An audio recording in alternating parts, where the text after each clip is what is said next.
ශ්‍රී ලංකා ඉතිහාසයේ 15 වනි වරට සිදු කළ ජනහා නිවාස සංගණනය 2024 වසරේ ඔක්තෝබර් 7 වෙනිදා සිට දෙසැම්බර් 18 වෙනිදා දක්වා සිදු කෙරුණා.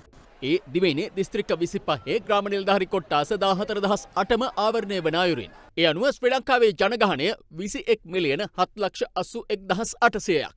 2012 සංගණනයේ වාර්තා වූ ජනගහනයට වඩා එය 14,22,361ක්. ශ්‍රී ලංකාවේ මුළු ජනගහනයෙන් 51.7ක් ස්ත්‍රීන් වන අතර 48.3ක් පුරුෂයින් වනවා. දිවයිනේ මුළු ජනගහනයෙන් 74.1ක් එනම් ජනගහනයෙන් 4/3කට ආසන්න ප්‍රමාණයක් සිංහල ජනතාවයි. 12.3ක් ශ්‍රී ලංකා දෙමළ වන අතර 10.5ක් ශ්‍රී ලංකා යෝනක හෝ මුස්ලිම් ලෙස සඳහන්. 2.8ක් ඉන්දියානු දෙමළ හෝ මලයහ දෙමළ වන අතර ඉතිරි 0.3ට බර්ගර්, මැලේ, ශ්‍රී ලංකා චෙට්ටි, ಭಾರತ සහ වැදි ජනයා අයත්. මෙරට මුළු ජනගහනයෙන් 69.8ක් බෞද්ධයින්. 12.6ක් හින්දු භක්තිකයින්ද 10.7ක් ඉස්ලාම්ද වන අතර 5.6ක් රෝමානු කතෝලිකයින්ද 1.3ක් වෙනත් ක්‍රිස්තියානි භක්තිකයින්ද සිටිනවා. මෙම ආගම් කිසිවකට අයත් නොවන 0.02ක ජනතාවක්ද වාර්තා වනවා. මෙරට ජනගහනයෙන් වයස අවුරුදු 15ට අඩු ජනගහනය 20.7ක් වන අතර වයස අවුරුදු 15ත් 59ත් අතර ජනගහනය 61.3ක්.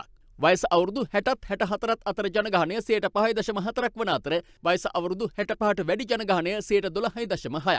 මේ අතර 2024 ජනහා නිවාස සංගණනයට අනුව ශ්‍රී ලංකාවේ මුළු පවුල් සංඛ්‍යාව 61,11,315ක් වනවා. නවතම දත්ත අනුව මෙරට ජනගහන වර්ධන වේගය පහළ ගොස් ඇති බවයි අනාවරණ වන්නේ. 100.5 වර්ධන අනුපාතිකය කියලා කියන්නේ වාර්ෂික වර්ධන අනුපාතිකය.